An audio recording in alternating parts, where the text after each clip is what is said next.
After I did the review on doing short rows on this 3D printed knitting machine, I made a couple of socks that fit me, and I didn't have any trouble doing the short rows on this and making this sock. But I did find it tedious to put the needles back in hold the way I showed you on the review video. Some of these needles would have wraps and live stitches on there, and it was really hard to get all of them back into the needle. So I found a workaround, and I'm just going to get some of these stitches below the latches, just like if you had them in hold. And if I just shove them down and start knitting, when it gets down here and the needles drop down, that's where you're going to lose your stitches. So I'm going to zoom in just a little here and put the needles back supposedly in work.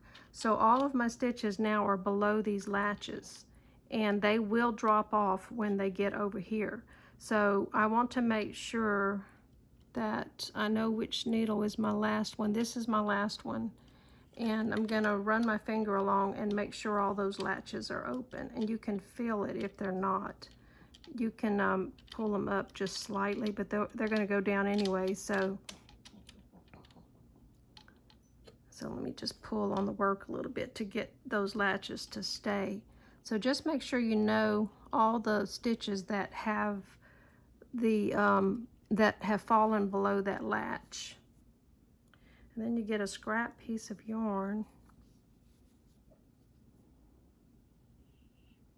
and you put the yarn in the hooks of all the stitches that have dropped below the latch. And these are not. So here's one that the latch has closed, and I need to make sure. Now, even if the latch closes at this point, it's not going to be a big deal. And see, I need one more down here. So just make sure you've got all of the stitches that need to go back into work after doing your short rows. And just keep all these tails out of the way and just hold on to those needles. Just put some pressure back on your scrap yarn, and you can just start knitting forward. And I like to do this really slow, obviously, because when this drops down, I want to make sure that it's actually holding on to my green yarn. So that's where I would have lost a stitch right there. So it comes back up pretty quickly, and just as it's coming up, you don't want to let it go too far because it'll be hard to pop this back on.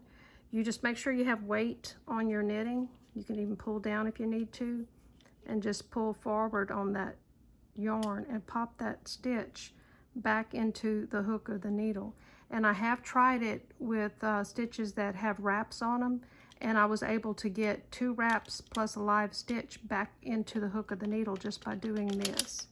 So there's several things you have to watch. You have to watch these needles, and you have to watch the ones that are still over here. Now I could tie some weight on the end of this to keep this one behaving, but I want to make sure it doesn't fall down. And see, the latches are closing on top of the green yarn here, and that's good. So I've just fixed that stitch, and I find this so much faster than grabbing them with the pick and manually putting them back in the hook. And I'm also watching over here to make sure they knit as they exit into the yarn feeder. That's why you want to go slow, because you gotta have eyes behind your head sometimes to make these machines do what you want them to.